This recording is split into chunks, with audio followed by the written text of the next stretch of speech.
In the past, crypto participants weren't even called investors. It's true. They were called heretics, cultists, drug addicts, past, current, or future. And they continue to hold their bags anyway, baby dolls. They continue to stay in the trenches and they continue to stay believing. And they really just had blind faith. This is a Peppy, ready for war. This is my head on his helmet for motivation. You got to understand that the best time to buy any of the crypto was when it absolutely looked like the biggest scam of all time. And by the way, it feels like it's the biggest scam right now. I'm not saying this is the greatest time to buy and it can't go cheaper. I don't know, man. No one freaking knows. I'm just telling you, every single time someone was bestowed upon the greatest up only of all time, right before that, there was no price to earnings. There were no fundamentals. There was nothing, man. There was no ETF. There was literally nothing, friends. I mean, like literally every single time. Yeah, we had the QE run here from the zombie virus in Bitcoin. But even if you go back here, man, it was literally just Ponzi time. It was literally pump the Ponzi and keep going. All right, pump the Ponzi and keep going and don't even stop. So I need you to have an appreciation of that if you want to really win in this game. Because I know we seek comfort. We seek other people's knowledge. We also seek people just telling us, oh, this is right because it solves something really, really important and here's a solution and there's money making and there's endorsement and sponsorships. It's a load of crap, man. It's a load of crap. I mean, like the best example, friends, I made a full post on this. Apple, friends, have a fantastic chart. You've seen Apple, right? Apple up only. But like you see this chart from 2001 to now, that's 773x. That's big, man. 773x. But like, think about this, man. I have a utility trap here that I want to speak to you about because the utility trap is the most common trap in crypto, man. It's people and investors. We buy things that people need today. That's what we do. You know, we like, oh, I want to own the company that makes hammers today. Now, it sounds so logical, doesn't it? It goes, that makes sense because you're going to buy things people need and whether they like it or not doesn't really matter. They're going to go buy it and you're going to make a lot of money. Welcome to markets. You don't win that way. When you finally reach utility status, it is commoditized, which means anybody can make it, which means you have no edge being in your thing, which means there's no product market differentiation, which basically means you have no competitive edge and people aren't going to pay a premium for whatever the hell it is they're trying to sell. In a nutshell. I mean, think about this, friends. I mean, like how many companies out there could make a hammer? Hammers are $5. How many companies out there could make Louis Vuitton bags? Think about it. None, except Louis Vuitton. Their bags are $5,000. So the Louis Vuitton bag that is infinitely less utility than a hammer is worth 1,000 times more than the hammer. Because there's something about the branding and the marketing and the product market fit of Louis Vuitton bag that makes women feel something. This is Mr. Burns sleeping with Mr. Smithers. All right. So buying utility, friends, based off today, it's a bad strategy. It really is. And it's because you're buying high. You're buying high into something that's already priced in. And instead, you shouldn't buy what is needed today, but you buy what people are going to think people are going to need in the future. And in crypto, you might say, but they're all Ponzi tokens, digital Pokemon. Yes. I think people should be studied closer in crypto, right? Let's play some nice Cranky G Palm music for these people, friends, because the orange juice glass, it's half full. It's half full. You see, people are selling when they feel bad. Okay, but you got to think about, all right, I wonder what you're going to do when you feel good. I think you're going to buy stuff. What do people want in a bull market, friends? BMSV. Bull market speculation vehicle. That's what we want. That's what we do. When things are going up, everybody feels good. They want to join parts of a community. They want to speculate on things getting better. They want to speculate on communities getting bigger and better and brighter. That's what they do. You don't even have to tell them to buy a coin. They will naturally go and join a community and buy a coin. Interesting as well. Well, right? You don't have to, if people come and join a city, let's say, hey, come to New York, right? You're the mayor of New York. Let's say it's 100 years ago. You don't have to tell people to come buy property. You don't have to tell people to start up a business. You don't have to tell them to do it. they'll naturally do it. Just tell everybody to come.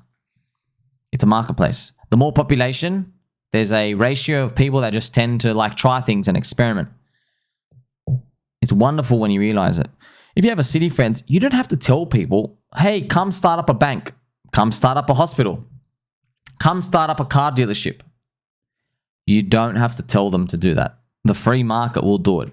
People will come out and they'll experiment and they'll try and they'll do that. Just like with crypto. You don't have to tell people to buy a coin. Just let them see that you like it or post it around. Naturally, people will buy it. So that's why we are talking about don't buy what's not needed today, right? But instead what might be needed in the future. So if you bought Apple, friends, in 2001, you made that nice 770x. Remember, it was literally the turn of Stephen Jobs, right? Apple Stevens McJobs. Now the new Apple CEO is Tim Apple. So 770 times your money. However, if you bought Apple after the iPhone, by the way, still big returns, you get a 50x. Compare 770 to 50. I can do you one better though. If you wait until Apple is now a first-tier blue-chip established company making profits and you buy it alongside Warren Buffett in 2016, you only made around a 4x. It's actually less than that. It's more like 2x. Just compare that for a second, friends. Compare 770 times your money, then 50 times your money, then 2. Isn't that wild? But the 2x was the least risky. People can't live without their Apple iPhone. They want to buy Apple products. It's making a lot of money. All the blue chip investors, they want to participate in it. Look at your returns there.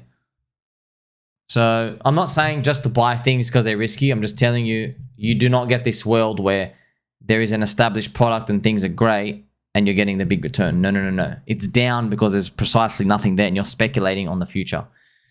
This is Homer Simpson. If you remember the sperm machine, shooting out his friendship and justice out there into the world. Check out this interesting comment from Leo Ma. Utility. The best utility with memes is that they give us a chance to say F you to the boss and also get to experience a rug ride. What more did you want? Giga is a forced meme. No. So, look, it's true. But what is also very interesting, when we talk about this, there are always people who come out and then they say, ha ha ha, meme coiners. It looks like the Cabal was present in your coin as well. Speak to anybody in altcoins and meme coins. Everyone knows there's Cabal guys. Everyone knows there's insiders. And you know what, friends? In most of these coins, you want them because you want somebody with a big stake who has an incentive to keep the thing going, to keep the dream alive. Like when someone has, you know, $1 million of a coin, he's going to try a lot harder than someone who's only got like $40. This is just naturally how markets work as well, and incentives. But when this happens, then it's mainstream influencers out here who aren't in the trenches with us. They will then do some naughty conclusion work. They'll say, well, now you should come back to my old school VC project coins because we're really cool. No, man. No. The people are choosing.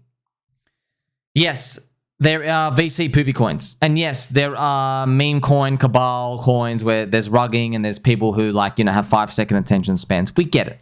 But also in that 5-second attention span stuff, there's some gems.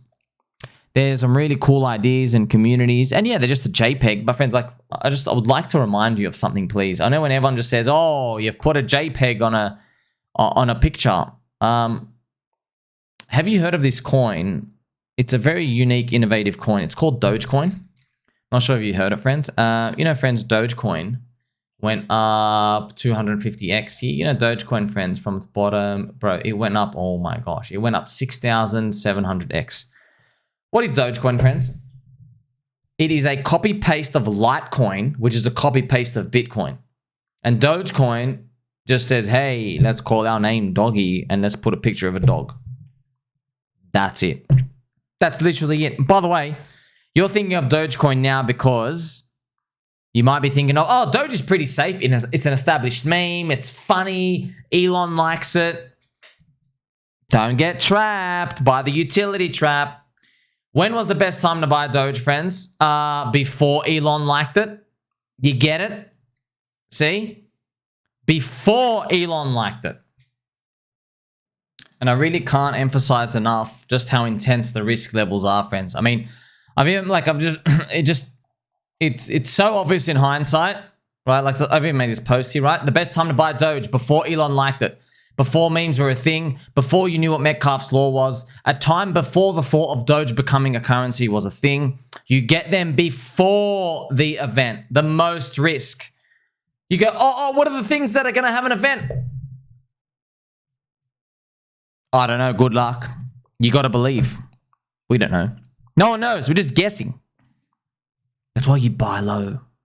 You're trying to look, hey, is this cheap? Is this cheap? Is this cheap? I'm buying low. If you're buying low on a chart, or you're thinking, oh, well, this thing's only got 500k market cap or a couple of million market cap, it's very easy for this thing to grow more. Doesn't mean there's limiting factors on market cap. It's just showing you it doesn't take much of a push. Right? But doesn't stop something that's 1 billion. Yeah, there are $1 billion coins that will get to 50 billion. You're starting to get the point now. Look how risky these things were, by the way. This is William Gates. Bitty Boy Gates, friends, is obviously trying to kill most of the world's population, trying to depopulate everyone now. But look at this, man. In 1997, friends, Crapple was just 90 days away from bankruptcy before a $150 million investment from its rival Bill Gates and Microsoft saved the company. It's called Microsoft. Why? He named it after his Willie. So they gave him a $150 million investment in 1997. Apple was going to go to zero. Tim Apple wouldn't have been CEO today. Now, Apple's worth $3 trillion. Huge return. Obviously, it's the unicorn. Yeah, there's so many others that didn't work out, but you get the point. It's obviously one of the most valuable companies in the world, and that's why obviously we've got to throw it in there. That's why our $40 million meme coin investments are going to do a 1,000x from here. But we know tongue-in-cheek, friends, but you get to see, right, these unicorns, you're riding a unicorn. The best part is, friends, when you buy a stonk, you can't invest in an ecosystem around the stonk. They're individual Ponzi's. However, in crypto, different story. When Bitcoin goes up, altcoins go up. And there are altcoins who are also layer 1 chains, and then they have their own ecosystems. If you like Pedodot, sweet, go hang out with all the pedos. You like Binance? Okay, cool, go buy all the CZ meme coins. You like Polygon? Sweet, go get Sandeep's meme coins. BitCone, shout out to the cone heads. They are loved by the Polygon community. Right? I've also posted a lot of them about it, friends. Nice, lovely lottery ticket there. Many other examples, friends. If you like Arbitrum, sweet. If you like getting spat on by Vitalik, okay, cool. There's Ethereum ecosystem. Tongue-in-cheek. Pulse Chain, obviously. You buy all the Pulse Chain altcoins. They're there. It's beautiful that we can do this, friends. But like, only crypto tech lets us do this. You can't buy ecosystems in like stonks. That's why we can hunt for edge and you can like try to get leverage. But in stonks, you don't really need to buy ecosystems because you can just get like infinite leverage. You can borrow on your house and they'll give you. It's not a good idea, but that's why they can give you the access to the leverage if you need it. Whereas for us, we're like, oh well, I don't want to take on a 30x leverage because I won't give it to you. In crypto, oh, but I might buy a 500k market cap coin. Maybe there's something that's really cheap in Pulse Chain altcoin. You think, oh, I'm betting on Pulse recovering. You see that, friend? So you're learning a lot. You're my friend. Make sure you like, subscribe, belly button, or catch you next one.